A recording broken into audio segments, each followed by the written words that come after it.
안녕하세요. 부모바보 인디토크 진행을 할 임정은입니다. 네, 안녕하십니까. 저는 이원영이라고 합니다. 네. 여기 감독님이랑 또 배우님 두 분 함께 나와 계신데요. 인사해 주시면 감사하겠습니다. 네, 방금 보신 영화 연출한 이종수라고 합니다. 반갑습니다. 네, 안녕하세요. 저는 부모바보 백진년 역할 맡은 윤혁진입니다. 반갑습니다. 네, 저는 영진역 맡은 안은수입니다. 반갑습니다. 네, 감독님과 관객분들이 영화에 대한 질문을 조금 생각하실 동안 저희가 먼저 질문을 좀 던져보겠습니다. 첫 번째는 타이틀에 대한 질문을 좀 해보고 싶은데 그 바보라는 단어 자체가 사실 부정적인 뜻도 있지만 제가 생각했을 때 뭐 사랑하는 사이에서 막 야 이 바보야 뭐 이렇게도 하잖아요. 어떤 애정이 조금 담겨 있기도 하고 또 일기장이나 낙서 할 때도 뭐 바보 이렇게 쓰기도 하고 또 이 영화 속에서 타이틀이 딱 등장하는 순간에 이제 바보 부모 바보가 엄청 다양한 글씨체로 막 낙서처럼 이제 떠지잖아요. 그래서 조금 근데 흥미로운 것은 이 바보와 또 부모라는 단어의 결합이 있는 것 같아요. 또 부모, 바보 자체가 좀 금기시되는 두 단어의 조합이 되게 흥미롭다고 생각이 들었는데 여기에 대한 감독님의 그 생각과 또 이게 영화의 시작점과도 연결될 수 있을 것 같아요. 거기에 대해서 감독님이 답변을 해주시면 좋겠습니다. 네,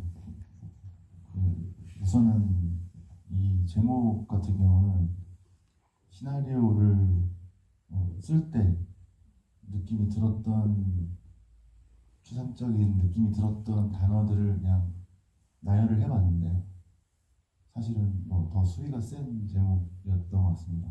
그래서 근데 이제 제가 부모님을 제 스스로 욕할 수 있지만 남이 거기에 동조하면 기분 나빠지잖아요. 근데 또 부모랑 바보라는 단어가 어쨌든 어떻게 보면은 누군가한테는 부모라는 단어도 긍정적인 단어일 수 있고 부정적인 단어일 수 있고 근데 바보라는 단어는 무조건 거의 뭐 부정적인 단어에 가까우니까 그 두 개가 조합됐을 때 더 생각을 해볼 수 있겠다 라는 생각을 좀 해가지고요. 그리고 또 영화 자체가 뭐 어떤 원망이나 반발심 같은 것들로 시작된 글이기 때문에 네, 그렇게 조합이 된 것 같습니다. 네. 진짜 좀 제목 보자마자 되게 흥미로울 것 같다, 보고 싶다 이런 생각이 드는 건 맞는 것 같아요. 두 번째 질문을 이원영 감독님이 해주시면은 저는 세 분한테 다 좀 이렇게 여쭤보고 싶은 게 있었는데 캐릭터에 관련된 질문이거든요. 이제 방금 영화 다들 보셨지만 이 진현이라는 인물과 이 영진이라는 이 두 인물은 일단 이 겉의 표면만 봐도 완전히 다르죠.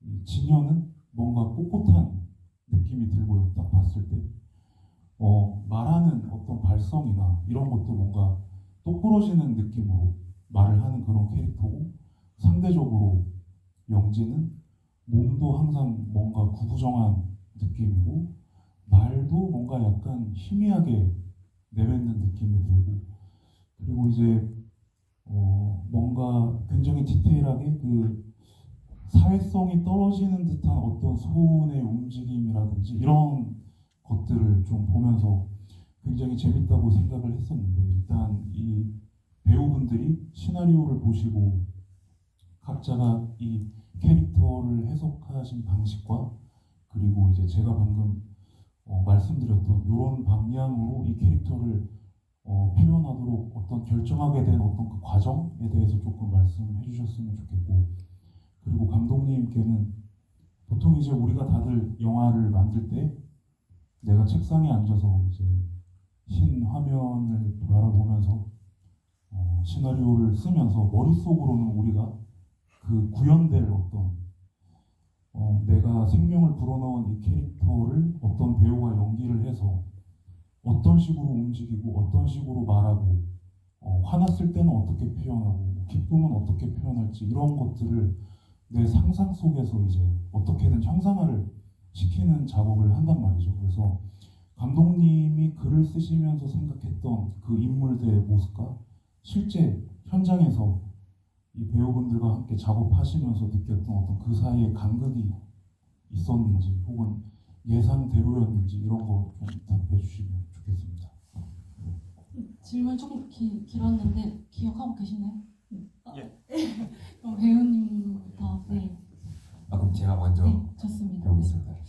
우선은 캐릭터를 형성을 했었을 때 감독님한테 이제 제가 많이 여쭤봤었을 때 감독님께서 해주셨던 말은 길고양이 같았으면 좋겠다라는 얘기를 일단 말하셨어요. 그리고 뭐 이제 저는 근데 길고양이라는 단어에 좀 많이 초점을 맞췄었던 것 같아요. 그리고 이 친구가 그 대사가 많이 없어서 근데 그 좀 외적인 거를 표현하고 싶은 마음이 없지 않아 있었어요. 그 약간 그 이거는 저도 기억을 못 하고 있다가 감독님께서 인터뷰를 하신 기사를 보고 갑자기 떠올랐던 건데 그때 당시에 뭔가 위협적이었으면 좋겠다 이런 말씀도 하셨던 것 같아요. 그것도 기억나고 그래서 아마 그 장면도 있었을 거예요. 이 친구가 딱 갈 때 직원이 푹 놀라가지고 옆으로 비키다던가 맞아요. 네. 그랬을 때 뭔가 제가 원래도 거북목이 있긴 한데 이 거북목을 좀 더 써보자. 약간 좀 이렇게 구부정하게 자세도 잡고 이 손가락도 약간 좀 이상하게 하고 움직여볼까 했는데 이거를 조금씩 가져갔을 때 감독님이 좋은데? 좋은데? 하니까 저도 약간 신나가지고 좀 더 해볼까? 하다가 이렇게 더 해보고 하다 보니까 캐릭터가 완성됐는데 사실은 어떻게 보면 그 운이 좋았죠. 근데 운이 좋았는데 거기에 이제 감독님이 이렇게 장작 더 넣어주니까 좀 좋은 모습이 완성된 것 같아서 사실 이렇게까지 이 자세와 이 손가락에 관심을 가져줄 줄은 몰랐었어요. 그런 얘기는 한 번씩 나오니까 지금 이때니까 그래서 좋은 것 같아요. 이게 약간 없는 듯한 캐릭터를 만들어낸 것 같아서 약간 짜릿함을 느끼기도 하고 그렇습니다. 이게 약간 사실은 그래서 그럼 거북목이나 이런 거를 막 시나리오에 맞춰서 여기서 이 자세를 착안했고 막 사실 이렇게까지 디테일하진 않았고요. 이렇게 해볼까? 이렇게 해볼까 하다가 완성된 것도 없지 않아 있는 것 같습니다. 네. 예, 저는 사실은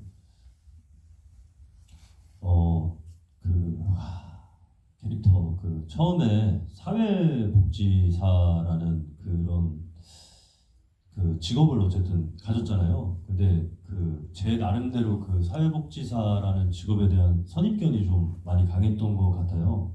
그래서 뭔가 뭐 저만 그럴 수도 있는데 뭐 무조건 뭔가 착할 것 같고 이 사람이 되게 선한 기운을 막 뽐낼 것 같고 뭔가 그런 게 있었는데 감독님이랑 좀 대화를 하면서 그런 게 좀 많이 날아가고 좀 풀어진 것 같은 게 감독님이 실제로 사회복무요원으로 활동을 하셨고 그리고 너 생각처럼 그렇게 사회복지사들이 그렇지 않다 생각보다 되게 좀 프리한 사람도 많고 막 피어싱 뚫고 장발에다가 뭐 이런 사람들 많다 뭐 이런 얘기를 해주셨어요.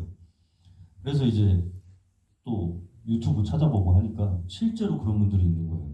막 문신하다가 저는 사회복지사 무시하면 안 됩니까? 막 이런 분들도 계시고 그래서 그 다음부터는 그냥 다른 식으로 접근을 했던 것 같아요. 그냥 조금 더 그냥 사회복지사는 그냥 어쨌든 하나의 형식이고 그냥 이 사람은 하나의 어쨌든 뭐 소시민이고 거기다가 그냥 저를 조금 더 많이 얻는 방식으로 좀 더 그렇게 접근을 했던 것 같습니다. 아무래도 뭐 대사가 많기 때문에 거기서 제가 뭔가 그 틀을 억지로 잡는 게 좀 그렇게 유리하지는 않겠다는 생각을 했어요. 그래서 오히려 제가 평소에 쓰는 말들이나 뭔가 그런 것들을 많이 넣으려고 했고 내가 사회복지사라면 이러지 않았을까 뭔가 계속 그런 생각하면서 캐릭터를 만들어 간 것 같습니다. 예. 네, 우선 저도 이제 이 두 캐릭터를 글을 쓰면서 생각을 하면서 우선 영진이 역할을 처음에는 이런 의도로 하지 않았던 것 같아요. 처음에는 지금은 어떤 그런 위협적이나 그 유해한 이미지가 영화 안에서는 좀 뭐 이 사람이 몸도 좀 다부시고 눈빛도 좀 날카롭고 이러니까 과묵하고 그러니까 이제 겉에 보이는 아우라에서 나오는 유해함이 있었다면 구상 단계에서는 정반대라고 할 수 있는 그 외형적인 거는 빈약한데 이 사람의 그런 어떤 오기나 행동에 잃을 게 없는 사람이어서 유해한 그런 캐릭터로 잡았던 것 같아요. 근데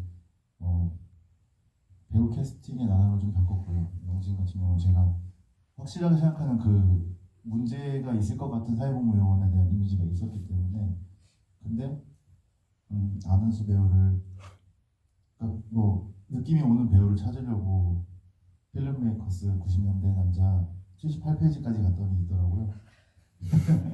그래서 그러면 이 사람과 함께 이런 이미지를 만들어 봐야겠다는 생각을 했고 그리고 또 약간 비하인드를 말씀드리자면 저 아는수 배우가 주짓수를 되게 좋아합니다.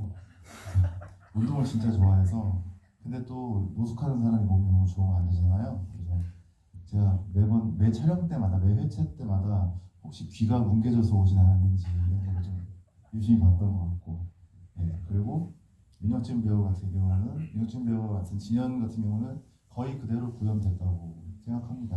그러니까 애초에 맨 처음 시나리오를 쓸 때는 진현이라는 캐릭터를 좀 더 리얼하게 만들고 싶어서 실제 있는 사람을 모델로 써야겠다라는 생각을 했습니다. 사회복무요원을 할 때 있던 복지사와 좀 비슷한 어떤 말투와 목소리, 습관들 같은 게 있는 사람을 찾고자 해서 맨 처음에 시나리오 쓸 때는 민혁진 배우의 그 연기 영상을 보고 쓰게 됐고요. 말버릇이나 습관 이런 것들 그러고 나서 이제 연락은 안 했습니다. 이 사람한테 연락 안 하고 그렇게 써놓고 이제 다른 분들도 만나보고 그 다음에 이제 이 민혁진 배우랑 하게 되었는데요. 그 말한 것처럼 민혁진 배우 말한 것처럼 사실은 사회복지사가 공무원은 아니에요. 공무원은 아니고 반공무원 정도 되는 위치인데 그래서 좀 더 자유롭기도 하고요. 사실 우리가 생각하는 거는 공무원이나 사회복지사나 사회복무요원도 사람이잖아요. 그러니까 분명 다른 면이 있거든요. 근데 우리가 표면적으로 그렇게 보는 부분, 외적인 모습들을 많이 보여주고 싶어서 뭐 그런 부분에서 고민을 많이 했던 것 같습니다.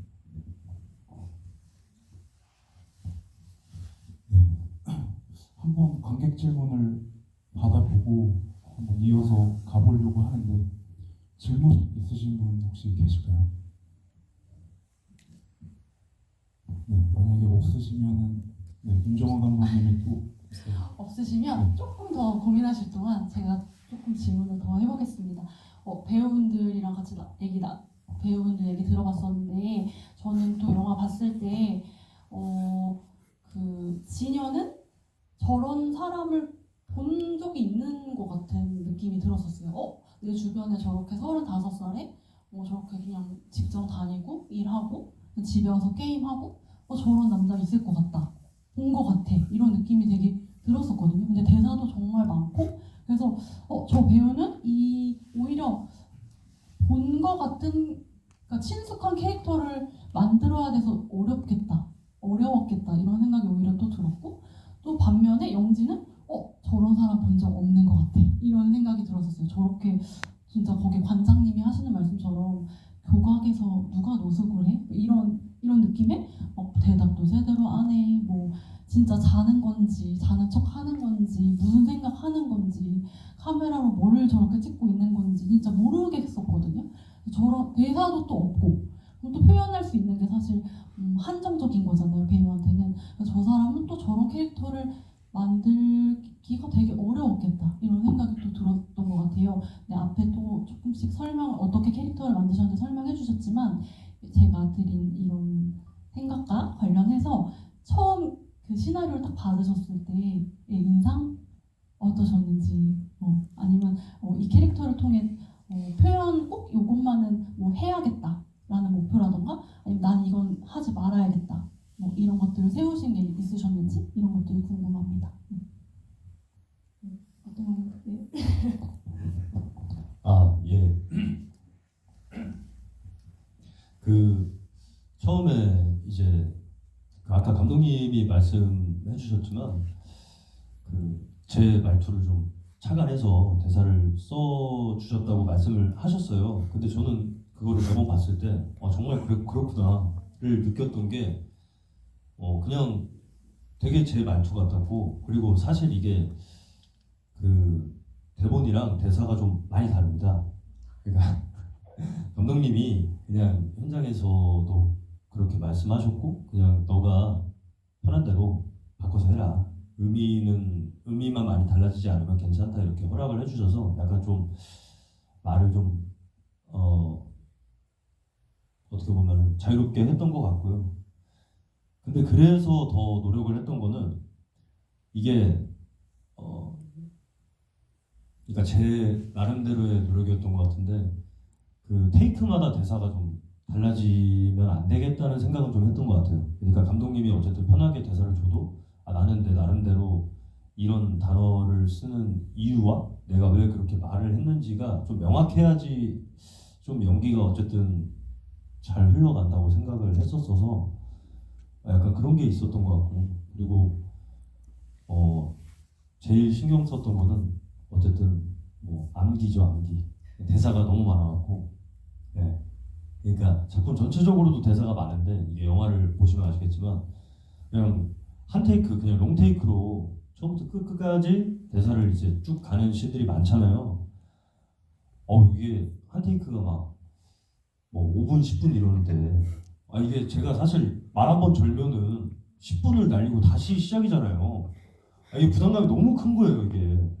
그래갖고 사실 촬영 첫날에 그것 때문에 감독님이랑 따로 얘기도 했었고, 잘라주면 안 되냐 이런 얘기도 했었고 그랬는데 또 그런 게 제일 힘들고 좀 고충이지 않았을까. 그리고 그거를 제일 많이 신경을 썼다. 그렇습니다. 근데 이게 맞는 게 뭐 감독님께서 말씀하셨고 역준 배우님도 말씀하셨듯이 이 말투가 평소 원래 쓰는 말투랑 비슷해가지고, 근데 저희 둘이 시간을 많이 보냈었어요. 근데 옆에서 계속 대사 연습을 많이 했거든요. 근데 이게 대사 연습을 하는 건지 저한테 말을 거는지 몰라가지고 제가 대사 연습할 때마다 근데 이러면 아니 그래 연습하고 있구나. 그 정도로 연습을 많이 하고 암기에 대해서 방금 말씀해 주셨던 것처럼 그대로 했었던 것 같아요. 말하면서 그 순간이 뛰어나서 한번 얘기를 해봤습니다. 저는 보통 시나리오를 보면 뭐 누구나 그렇겠지만 대사를 통해서 말이 원래 그러잖아요. 이 말투가, 이건 제 개인적인 의견일 수도 있는데, 사람 말투, 말 한마디에 그 사람의 인생이 어느 정도 담겨 있다라고 생각을 하거든요. 그래서 보통 이 캐릭터가 어떤 말을 하고 어떤 단어를 사용하고 어떤 말투를 사용하는지에 따라서 이 캐릭터의 전반적인 인생을 좀 상상해 보려고 노력을 하는데, 말을 많이 안 해서 처음에 조금 어려웠죠. 그래서 감독님한테 좀 여쭤보기도 많이 했었던 것 같아요. 근데 이제 제일 중요한 거는 저는 어찌됐건 막 큰 그림을 보려고 하진 않았던 것 같아요. 이 캐릭터를 통해서. 근데 제일 중요한 거는 그냥 감독님 마음에 들었으면 좋겠다. 처음에 분석했을 때는 이게 뭔가 막 아청 막 이런 게 아니라 저한테 맨날 아천맨이라고 놀려가지고 그래서 야 그런 게 아니라 그게 아니라 저는 이제 다른 분들은 어떻게 생각하실지 모르겠지만 제가 이런 말씀드리기도 되게 건방지게 생각하실 수 있겠지만 영화 배우면은 어찌됐건 캐릭터를 분석을 할 때 1순위가 감독이어야 된다고 생각을 하거든요. 그 감독의 분석이 위에 있고 그 밑에 배우의 분석이 있고 이게 말을 하기가 이게 제가 감이 약간 어쨌든 제 생각이니까 배우님 생각은 예. 그래서 저는 거기 상관없습니다. 네. 제 생각이랑은 다른. 근데 좋아하셨잖아요. 네, 어쨌든 그래서 그걸 맞춰보려고 했었던 것 같아요. 제가 너무 튀어버리면 안 되니까 그래서 적당히 튀지 않는 선에서, 그리고 딱 만났는데 말이 너무 맛있는 거예요, 대사가. 그래서 좀 거기에 좀 왔었던 것 같아요. 이거 먹히면 안 된다 그런 생각도 조금 했어요. 딱 처음에 처음에 대사 한마디 딱 듣는데 너무 잘하는 거예요, 연기를. 그래서 아이고, 그래서 약간 2회차, 3회차 할 때 좀 더 약간 그러고 막 손가락도 더 해보고 약간 그러지 않았었나. 농담입니다. 네, 좀 이어서 좀 여쭤보고 싶은 게, 그러니까 제가 생각하기에 이 영화에서 흥미롭다고 생각하는 지점 중에 하나가 뭐냐면, 진현이라는 인물은 분명 영화가 처음 시작했을 때는 누구보다 단단한 사람인 것 같은데, 한 중반을 넘어서면서부터는 누구보다 이곳저곳에 가슴에 구멍이 많이 뚫려 있고, 그러니까 뭔가 자존감에도 문제가 있는 인물이지 않나라는 생각도 들고, 그러니까 처음 내가 느낀 이 사람의 첫인상과 점점점 이 러닝 타임이 진행되면 진행될수록 완전히 다른 사람이구나라는 거를 느끼게 되고, 또 반대로 영진이라는 인물은 보면 볼수록 아, 이거 정말 센 놈이구나 이런 생각이 들고, 그러니까 그 누구도 나의 세계를 건들 수 없다, 뭔가 이런 사람이라고 느껴지는데, 이런 이 캐릭터, 제가 이 영화를 보면서 느꼈던 이 두 인물에 대한 이런 지점이 감독님이 처음 글을 쓰시면서부터 노리셨던 건지, 아니면 배우들과 함께 상호작용을 하면서 함께 만들어 나가는 과정에서 이제 이런 방식이 생긴 건지 좀. 네. 그 부분은 제가 글을 쓰면서 이 두 캐릭터를 제 자신을 좀 제 자신이 가지고 있는 면을 두 개로 갈라서 이렇게 배치를 했다고 생각을 합니다. 저한테는 이런 면도 있고 저런 면도 있고 이런 경험도 있고 저런 경험도 있는데, 그런 것들을 반으로 갈라서 어떻게 보면은 제가 가진 양극단이라고 할 수 있는 두 가지를 갈라서 이렇게 설정을 했던 것 같고요. 그리고 배우들이랑 하기 전에 시나리오 단계에서부터 이렇게 생각을 하고 있었던 것 같습니다. 네. 네, 혹시 질문 있으신 분들 계시면 편하게 질문해 주시면 됩니다. 네, 좋습니다. 네. 앞에 분 먼저. 네.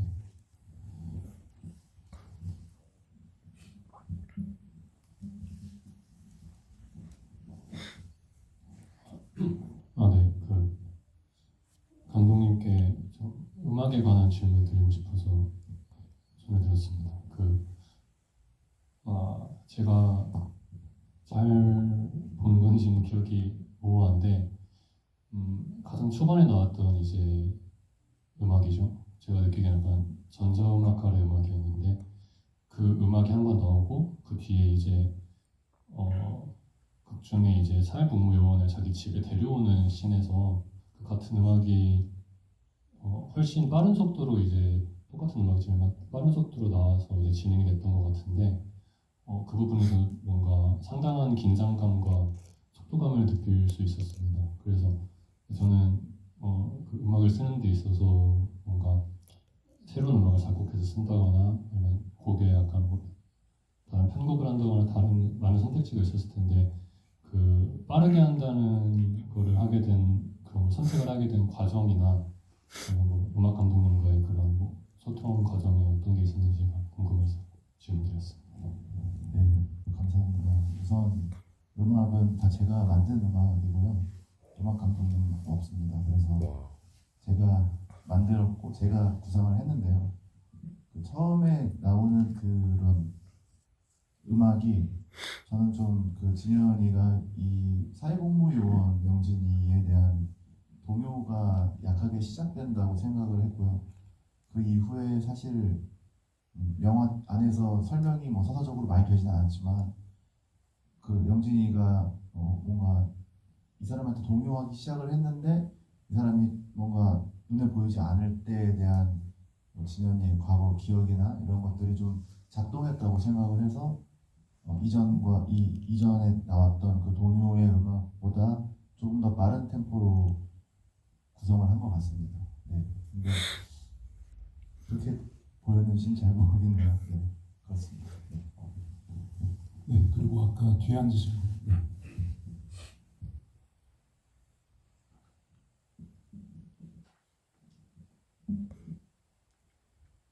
네, 일단 감독님한테 질문을 드리고 싶은데요. 일단 영화에서 나오는 그 복지관이라던가 이 진현이 사는 아파트 단지, 영진이 이제 당근 거래를 하러 가는 아파트 단지 이런 공간들이 나오는데 그런 이제 공간들을 선택하신 뭐 이유가 있으신지 또 그리고 그런 공간들을 섭외하시는 데 있어서 어려움이라든지 또 비하인드 같은 그런 이야기들이 있는지 그런 게 궁금해서 여쭤봤습니다. 네, 우선은 공간 같은 경우는 시나리오가 트리트먼트 단계였을 때 제가 사회복무요원 하던 시절에 한 2018년도였나요? 그 정도였는데 그때 이제 뉴스를 한번 본 적이 있어요. 실제로 교각 밑에서 이렇게 나 있는 공간에 살림도구 같은 걸 놓고 이렇게 살았던 아저씨도 계시고 창원에 그리고 서울시에서도 수유천이었나 거기에 있는 육교 밑에 있는 공간에서 젊은 청년이 살다가 경찰한테 이렇게 끌려 나왔다 이런 뉴스를 봤거든요. 그때 기억들을 좀 가지고 있었고 이후에 이제 시나리오화하는 단계에서 로케이션 헌팅을 하고 있었는데 그때 제가 이태원 쪽에 살고 있어서 제가 아내랑 자주 산책하는 코스가 이렇게 한강진역 앞으로 이렇게 돌아가서 남산을 올라가는 코스였는데 그 한강진역 1번 출구 앞에 지금 그 나란 일 때문에 시끄러운 그 동네거든요. 거기에 이제 다리 밑에랑 이렇게 공간이 있더라고요. 그래서 올라가 봤더니 실제로 사람이 좀 지낸 흔적들이 있더라고요. 캐리어나 뭐 거울도 있었고 뭐 이렇게 슬리퍼도 있었고 그리고 그 밑에 깔려 있는 실제 영화에서 나오는 그 밑에 깔려 있는 짐들 있잖아요. 그 실제로 저희가 미술을 한 게 아니라 실제로 있었던 것들이거든요. 그래서 이 공간으로부터 출발을 하면 되겠다라는 생각을 했고 이제 그 이후에 이제 복지관 같은 경우도 저희 PD님이 섭외를 해주셨는데 성북구에 있는 정릉 사회복지관이라고 지금은 아마 사회복지관으로서 운영되지 않고 있는 공간이라고 알고 있어요. 근데 그 공간이 하필이면 또 자동차가 지나가는 다리 고가 밑에 있는 희한한 공간이었고 가운데를 이렇게 계단으로 이상하게 돼 있는 그런 멋진 공간이어서 고민도 없이 그냥 거기를 선택을 하게 됐고 그래서 이제 나머지 공간들도 이제 다리 밑에 어떤 세계를 좀 구축해보자라는 생각으로 둘이 이렇게 매번 출근할 때마다 이렇게 차 앞에서 잠깐 이야기하는 주차장도 정릉 쪽에 있는 고가 밑에 주차장으로 선택을 했고 그리고 진현이네 집은 실제 그때 제가 살고 있었던 저희 집입니다. 근데 집이 그것보다 좀 넓은 집이었는데 남자 혼자 사는 작은 아파트로 구상을 하려고 그렇게 보이려고 뭐 가벽도 치고요. 그렇게 해서 조금 그나마 그렇게 보였던 것 같습니다. 네, 그렇습니다. 네, 또 질문 있으시면 편하게 또 질문해 주시기 바랍니다. 네.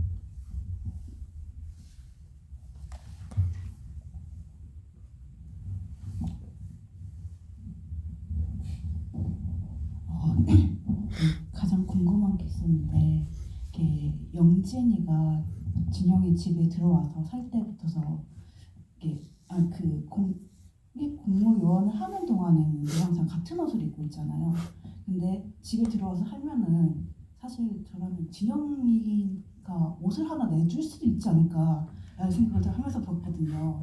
혹시 왜 동일한 옷을 입고서 이제 진행을 한 이유가 있을까요?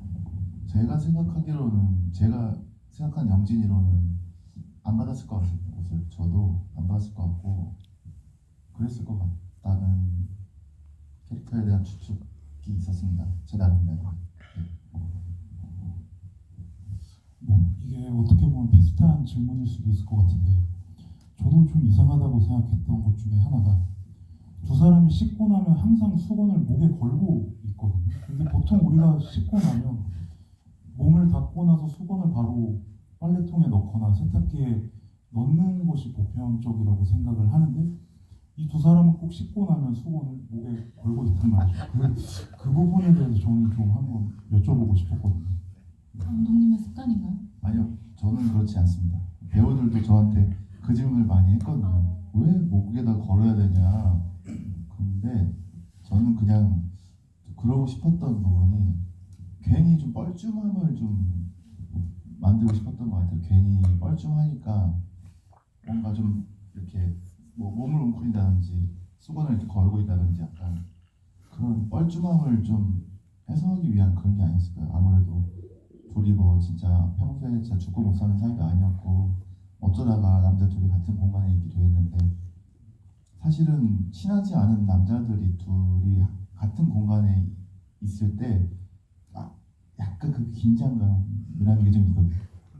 그래서 어색함인지 긴장감인지 그런 게 있기 때문에 뭔가 뭐라도 좀 평소 같지 않은 행동을 해야 될 것 같아서 배우들한테는 이 설명을 안 하고 그냥 해달라고 했습니다. 이것도 좀 비슷한 건데 그 이제 진현이 퇴근길에 바로 신발장 앞에서 이 영진이 흘린 라면을 밟는 장면이 있는데 라면 조각이 엄청 커요. 네. 엄청 근데 분명하게. 저는 이거는 말이 안 된다. 이렇게 큰 라면 조각을 실수로 흘린다는 거는 말이 안 되고 이거는 어떻게 보면은 일부러 여기다가 저 큰 라면 조각을 놓은 게 아닌가 저는 사실 이런 생각도 했었는데 그 장면에 대해서도 좀 네. 실제로는 이제 요만한 걸 맨발로 밟으면 아프겠지 라는 생각으로 요만한 걸 놨는데 화면에서 아예 안 보이더라고요. 그래서 그럼 조금 더 키워봐 하다가 이제 주먹라면을 갔는데 네. 실제 비하인드는 그렇고요. 근데 이제 이게 영화 안에서 또 어떻게 작용되는지 이런 것들이 다른 것 같습니다. 네, 그러니까 뭐 기술적 한계라고도 할 수 있지만 결국 제가 오케이를 한 거잖아요. 그랬다라는 거는 네, 어떤 또 다른 어떤 분들은 또 이제 되게 추상적인 그런 의미적인 거라고 얘기를 하시더라고요.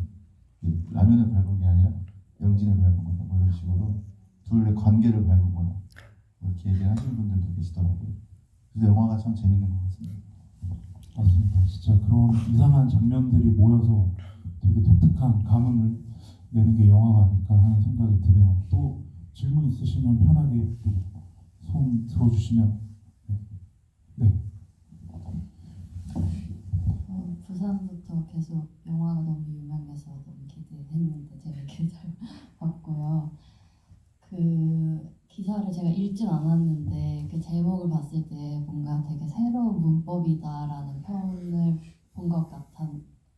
근데 저는 영화를 보고 나서 이제 기사를 읽으려고 안 읽었는데 그 영진이 계속 캠코더로 찍는 그 화면들의 나열이 실제로 제가 봤을 때도 되게 현대미술관에서 볼 법한 그런 화면 구성이었어서 되게 특이하다고 생각을 했는데 감독님이 이제 영화를 구성하실 때 어떻게 뭔가 접근을 하셨는지 궁금하고 보통 그 영진이랑 캐릭터를 봤을 때 진짜 쟤는 속으로 뭔 생각을 할까 이런 생각을 불러일으키는 캐릭터인데 그 캐릭터의 뭐 의미는 조금 더 생각을 해봐야겠지만 그런 것들을 좀 보여준 것 같기는 하거든요. 감독님은 어떻게 구성을 하셨는지 궁금합니다.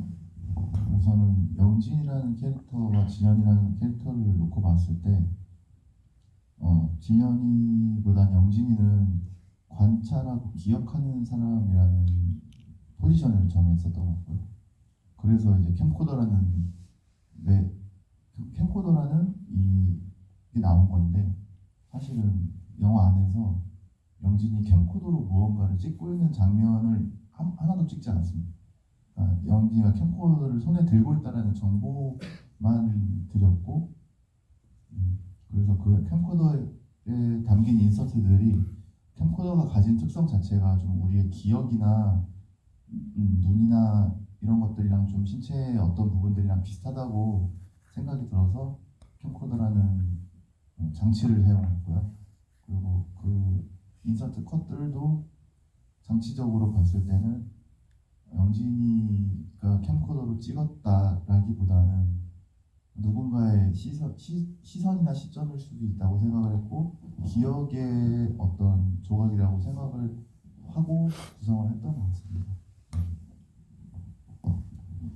저도 좀 궁금했던 게 어쨌든 부모 바보라는 영화에 대해서 이제 뭐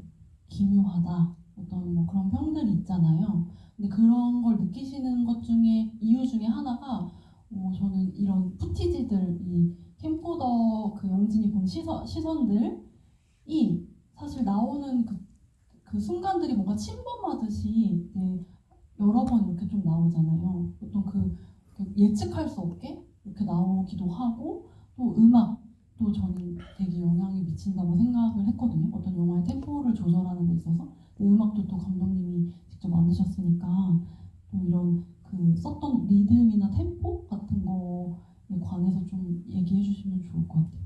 그 푸티지를 쓰셨던 캠코더 영상을 쓰셨던. 제 나름대로는 굉장히 부모하고 시나리오가 이것도 배우들이랑 맨날 싸우는데요. 저는 부모는 정확하게 시나리오대로 찍어진 영화라고 생각을 합니다. 근데 이제 뭐 조금씩 이제 달라지는 부분들은 있었어도 제 머릿속에 있는 그거는 시나리오에 다 있었다고 생각을 하고 이게 다들 이상하다고 하시는데 어제도 그런 다른 행사에서 그런 이야기 나와가지고 그게 좀 아무래도 사회복지관이라는 배경도 작용을 하는 것 같더라고요. 사회복지사라는 사람이 이런 사람인 거를 사람들이 많이 모르고 있었고 사회복무요원이라는 그 특성도 뭐 여러 가지도 그래서 좀 이상하다고 느끼는 부분도 있으신 것 같고 그리고 제가 사실은 이 영화를 만들면서 그런 생각을 좀 하고 만들었던 것 같습니다. 이 부모 바보라는 영화가 가진 기본 포맷 설정이라는 게 사실은 그렇게 특별하지 않잖아요. 그냥 사회복지관에서 사회복무요원이랑 민원인, 우리 복지 사각지대 이런 것들이 사실은 이미 한국 영화들에서 많이 다뤘고 저보다 훨씬 더 잘할 수 있는 감독님들이 많다고 생각을 했거든요. 근데 저는 이 부모를 만들 때 좀 영화를 배우면서 좀 하지 말라고 했던 것들을 좀 많이 해보고 싶었고 그리고 또 누가 알려줬는지는 모르겠는데 어쨌든 그때 누구한테 배우면서 이렇게 영화를 만들긴 했습니다. 그래서 그러면서 나라면 이렇게 하겠다라는 마음이 강했던 것 같아요. 이게 뭐 말씀드렸었지만 사실 이분이 좀 지도를 해주셨거든요. 영화를 만들 때. 그래가지고 제가 그때 뭐 이렇게 강압적이었나요? 그 선생님? 아니요 그분은 강압적이시라기보다는 자기 주관이 뚜렷하신 선생님이셨어요. 그래서 강요는 안 하셨지만 구려요. 뭐 이런 얘기 잘 해주시고 강요하지 않았습니다. 네. 그런 게 되게 도움이 많이 됐고요. 그래서 하고 싶은 말이 제가 말씀드렸다시피 이 영화가 뭐 부산국제영화제나 뭐 이런 영화제에 뽑힐 거라는 생각도 못했고요. 그냥 그 당시 제 목표는 서울 독립영화제였던 것 같아요. 근데 그때 가르쳐 주신 분이 부산국제영화제 출품료 공짜니까 내봐라 그래가지고 냈고 그게 또 하필 또 뉴커런트라는 섹션에 가게 됐고 그런 일들이 되게 이상한 일들이 벌어져서 되게 이상한 에너지가 생기지 않았나 생각이 듭니다.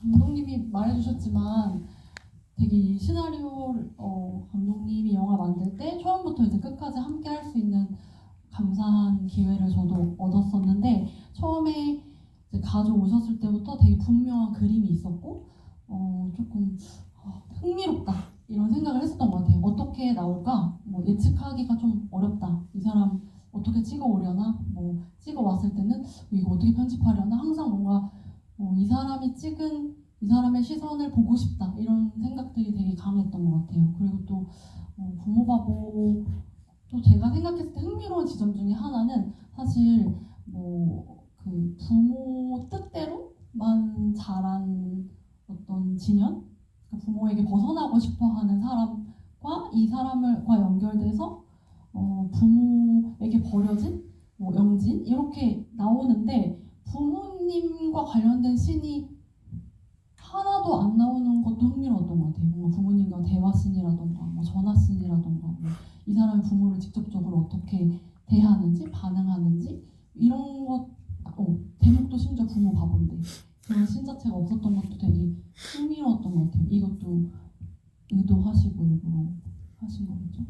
네, 그런 서사나 설명 이런 것들 배울 때 뭔가 꼭 있어야 설명이 있어야 된다고 생각을 해서 저는 그러면 말을 안 듣고 소설처럼 상상하는 영역도 만들고 싶다 해서 부모라고 하면은 이 사람들의 부모는 안 나오고 남의 부모만 나오는 걸로 생각을 했던 것 같습니다. 그러니까 뭐 방금 임정원 감독님 말씀하셨다시피 이 두 캐릭터는 가족과 통화조차도 하는 장면이 없지만 그 유일하게 가족과 통화하는 할머님이 그 가족과 통화하는 그 장면도 저는 굉장히 뭔가 이상한, 그렇죠? 그 공원에서 갑자기 어느 벤치에 앉아서 막 이렇게 막 기지개를 피시면서 막 공기를 느끼다가 갑자기 부자연스럽게 전화가 걸려오고 그 전화를 받고 우리 아들 하면서 그때 또 이거를 다 보여준단 말이죠. 그러니까 보편적인 어떤 편집 방식이라면 이미 통화를 하고 있는 상태를 컷해서 그걸 바로 이어붙이는 것이 가장 자연스러운 편집인데 이런 식의 어떤 편집도 다 그러면 아까 감독님이 말씀하셨던 나라면 이렇게 매끄럽게 가지 않겠다라는 그 기조 안에 다 이런 선택이 이루어진 건가요? 네, 그게 그 기준이 제 기준의 리얼리즘이었던 것 같습니다. 제 기준의 리얼리티가 그런 시간의 흐름이었고 그 리얼타임에 가까워지는 방식을 선택을 하고 싶어서 사실은 그런 부분들도 말씀하신 대로 보통 영화를 잘 알고 계시는 감독님들이나 관계되신 분들이 피드백을 주실 때 비슷한 구간에서 많이 주시는데 그런 부분에서 그냥 제 기준 더 리얼한 방식을 택했던 것 같습니다. 네. 그래서 이 영화의 어떤 기묘한 정서를 만들어내는 수많은 요소들이 있지만 그 중에 하나가 이제 굉장히 이상한 앵글의 풀샷들이 되게 많거든요. 이 영화는. 그러니까 가령 복지관 내부 풀샷을 찍을 때도 어떤 경우에는 천장이 프레임의 거의 3분의 1을 차지할 정도로 이상한 앵글이 있기도 하고요. 그러니까 일단 감독님은 이게 아까 그 말씀하셨던 그 기조하에 이런 선택들이 다 이루어진 거니까 그렇지만 그러니까 촬영하면서 배우분들이 다 이렇게 모니터도 보시고 하셨을 거잖아요. 아닌가요? 아예 안 보셨나요? 그러면 배우분들은 이 앵글이 어떻게 잡히는지를 전혀 모르는 상태에서 촬영을 하신 건가요? 예상만 하고 제가 안 보여줬습니다. 못 보게 하신 건가요? 못 보게 한 부분들도 있고 보고 싶은데 못 보여준 부분도 있습니다.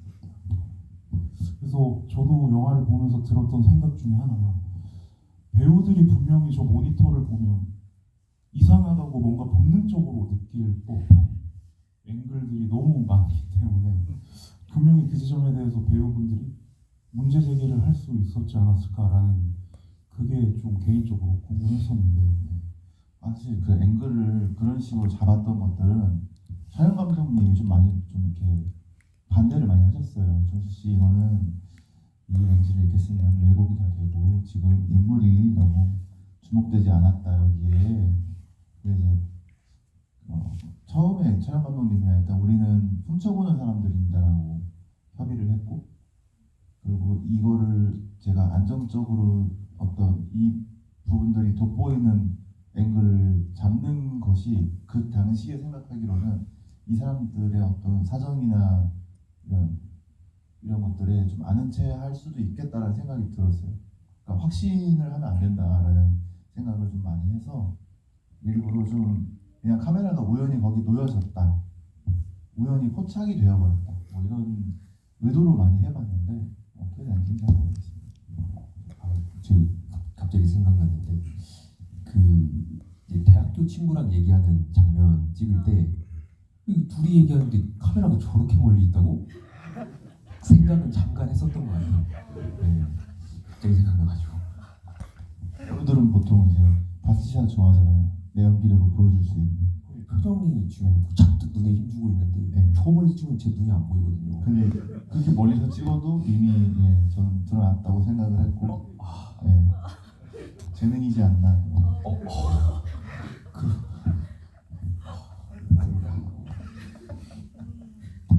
네, 또 질문 있으신 분들 손 들어주시기 바랍니다. 네.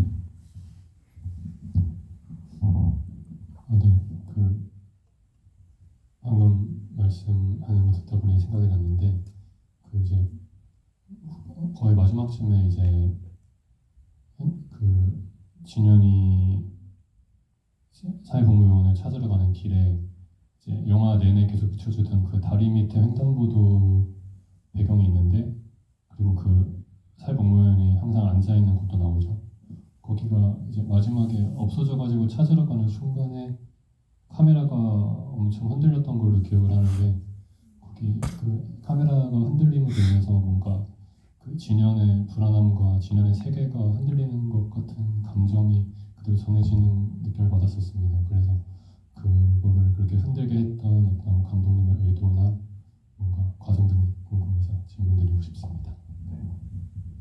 네, 그런 생각으로 핸드헬드 기법을 사용을 한 것 같습니다. 네, 그리고 핸드헬드가 영화에서 뭐 거의 많이 나오진 않는데요.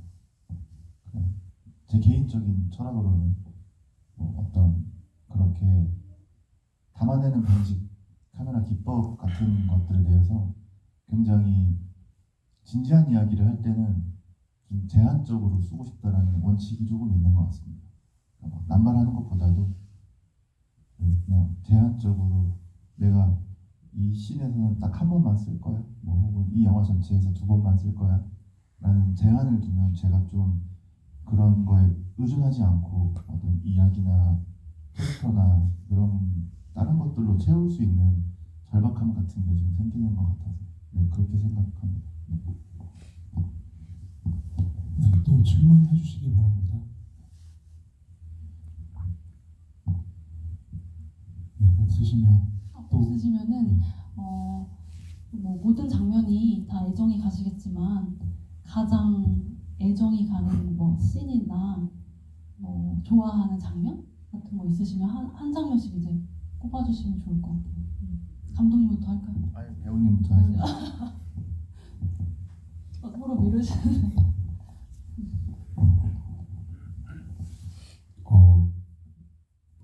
몰랐는데 영화관에서 보니까 제가 꽃갈 쓰고 있는 장면이 웃기더라고요. 저는 진짜 진지했거든요. 그때 우스꽝스럽다라고 생각도 안 했어요. 저는. 근데 그 장면이 너무 재밌더라고요. 그리고 그 순간에 했었던 그 대사 톤이나 그 대사가 제가 나중에 혼자 독백 연습한다고 그 대사를 집에 와서 혼자 해봤는데 그 대사 톤이 안 나오더라고요. 그래서 그때 좀 맛있게 했는데 그런 느낌 있었어요. 저도 그 장면 좋아합니다. 그 장면 봤을 때 좀 울컥했던 것 같아요. 뭔가 명대사가 나오잖아요. 그 더 자세히 이해가 되니까 더 나빴다고 생각이 들었어요. 이 대사가 되게 저도 곱씹게 되더라고요. 저도 살짝 울컥했어요. 네. 윤혁준 배우님. 아, 네. 예, 저는 제가 사실 영화에서 제일 뭐 애정하는 장면은 사실 뭐 다 애정하죠. 다 애정하고 그냥.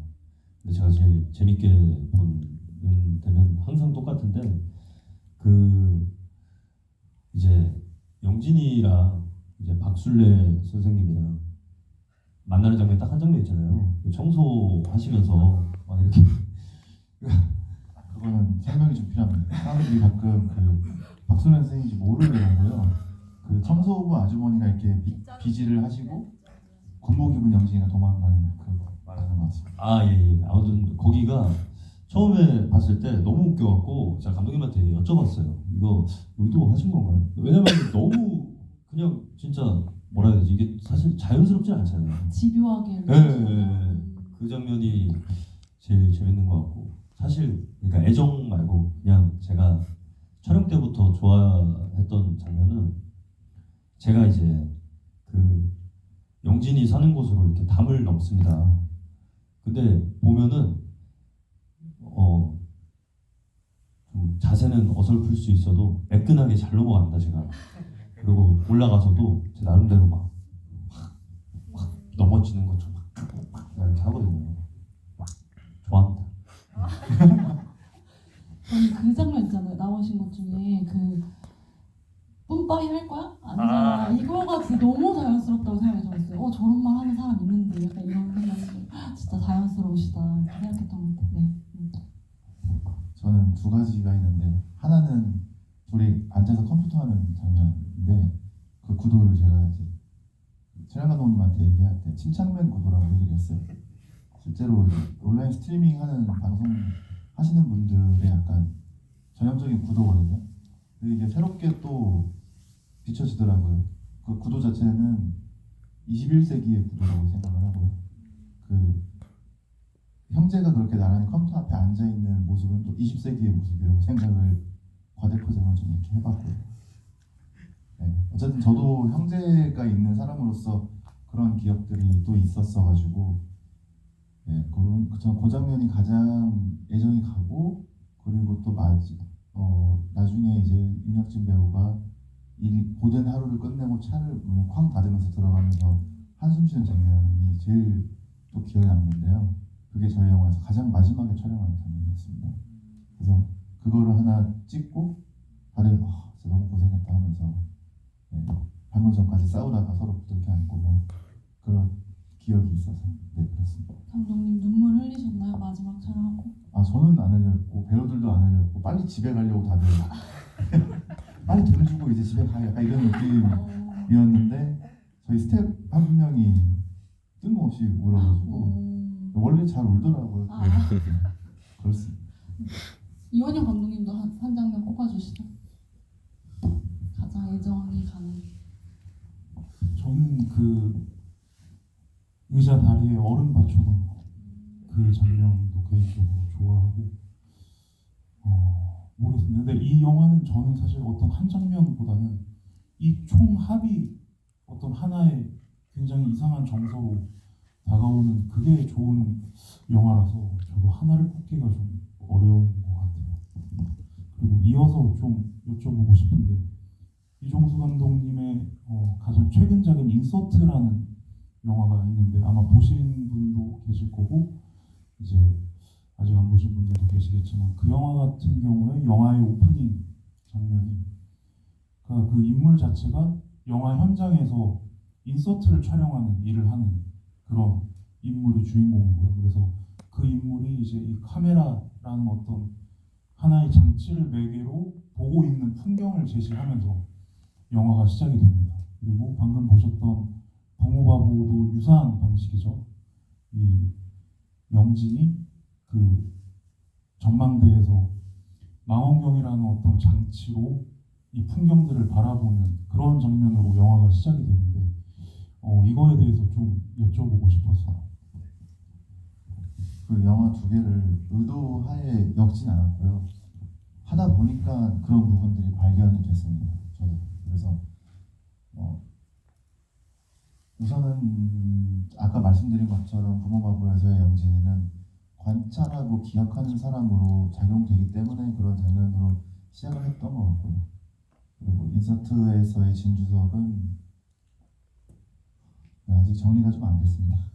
영화를 찍은 지 1년도 안 된 작년 6월에 찍었는데 어쩌다 보니까 그렇게 됐습니다. 네, 그러니까 진주석 그거는 이제 인서트 때도 한번 이야기해보시면 어떨지 라는 생각이 있습니다. 네. 그러니까 뭐 이런 걸 보면은 왜 그런 얘기도 있잖아요. 뭐 모든 감독은 일생 동안 하나의 영화를 찍는다. 뭐 이런 이야기처럼 뭔가 이종수 감독님의 어떤 무의식 속에 어떤 무언가가 이 두 편의 영화가 전혀 다른 것을 말하는 영화라고 저는 개인적으로 생각을 하는데 유사한 방식으로 포문을 열지 않았나라는 생각을 했었고요. 하나 더 기묘했던 거 하나만 진짜 더 여쭤볼 건데 그 영진이 훈련소 수료하고 집을 찾아갔을 때 이제 분명히 들어갈 때는 그것을 발견하지 못했는데 집에 들어갔다가 나올 때 문 앞에 있는 아마도 그 아버지가 내놓은 영진의 진 보따리겠죠. 그걸 발견하게 되는데 왜 저 진 보따리를 들어갈 때는 발견하지 못했다가 나올 때 발견할까? 이게 또 저를 되게 고민하게 했었던 지점인데 요거에 대해서도 좀 그거는 제 생각으로는 반지하 집이거든요. 그럼 이제 계단 옆에 공간에 항상 그 사람들이 사는 짐들을 많이 놓잖아요. 근데 들어가는 과정에서는 보이지 않는다고 생각을 했습니다. 왜냐면은 일단은 그 집에 영진이가 처음 가보는 거잖아요. 그렇다 그러면은 영진이 머릿속에는 영진이의 목적은 이게 몇 호인지 봐야 될 것, 그리고 여기가 맞는지 확인을 하고 비밀번호를 누르는 그런 구상을 했거든요. 훈련소에서 나오자마자 그런 일이 벌어진 거잖아요. 그래서 이 주변을 살피면서 들어갔을 거라고 생각을 안 했고, 우선은 이 집이 맞는지가 티는 안 나지만 그 사람 마음속에 그 목적이 먼저였다고 생각을 해서 이제 사실은 여기에 감정의 동요가 엄청 많이 됐다면은 그 식탁에 가만히 앉아 있지 않았을 것 같다는 생각이 들었어요. 근데 자기 아버지의 집이고, 아버지의 집은 곧 우리 가족의 집이라고 어떤 잔존해 있는 그 생각 때문에 식탁 위에 앉아 있다가 왔을 것이고, 그 생각을 정리한 후에 문을 열었을 때 바로 보이는 계단 공간이거든요. 그래서 사실은 뭐 그것도 아버지가 너 나가라가 아니라 그냥 여기 이제 내 공간이니까 너의 짐을 그냥 좀 밖에다가 그냥 정리를 해놨다 빼는 게 아니라, 근데 그래서 이제 열면서 발견되는 그런 생각을 한 것 같습니다. 네. 네, 또 질문 있으시면. 그러면 마무리 인사할까요? 네, 감독님부터 이렇게. 오늘 이게 명절인데 보러 와주셔서 너무 감사드립니다. 제가 아까 감독님들이랑 배우님들이랑 밖에 잠깐 앉아 있는데 그 하얼빈 관객들이 한 몇십 명이 나가더라고요. 근데 이제 같은 시간대에 하얼빈을 선택을 하지 않고 여기를 선택해 주신 훌륭한 관객분들에게 진심으로 감사를 드립니다. 예, 오늘 와주셔서 정말 감사합니다. 앞으로 그 연휴 동안 어떻게 잘 보내시길 바라고요. 그리고 제가 오늘 오신 분들 얼굴을 다 기억했습니다. 나중에 기회 되면 또 뵙는다면 제가 진짜로 인사드리고 싶습니다. 예, 정말 진짜 한 분 한 분 너무 감사합니다. 감사합니다. 저도 먼저 감사드린다는 말씀 먼저 드리고 싶고요. 여러분들께서 약간 경청해 주신다는 모습이 생각이 들어서 원래 GV에서 잘 안 하던 이상한 소리들을 많이 했었던 것 같아요. 근데 제 얘기가 혹시나 여러분들을 불편하게 했다면 그런 의도는 전혀 없었으니까요. 네, 좀 약간 노여 후세대. 네, 그리고 여러분들 새해 복 많이 받으셨으면 좋겠습니다. 여러분들 너무 감사드립니다. 영화 인서트 처음부터 이제 마지막까지 또 이렇게 개봉해서 관객분들 만나는 시간까지 함께 할 수 있어서 저도 너무 의미 있는 시간이었고, 인서트 죄송해요, 부모 바보. 우리 감독님의 또 인서트 다음 작품도 또 이제 개봉 예정이니까 그때도 또 많이 찾아와 주시면 좋을 것 같고, 부모 바보도 아직 상영 일정이 남아 있으니까 또 오늘 보시고 좋으셨다면 또 주변에 소개도 해주시고 마음에 또 담아주시고 감독님과 배우님들 기억해 주셨다가 응원해 주시면 감사하겠습니다. 감사합니다.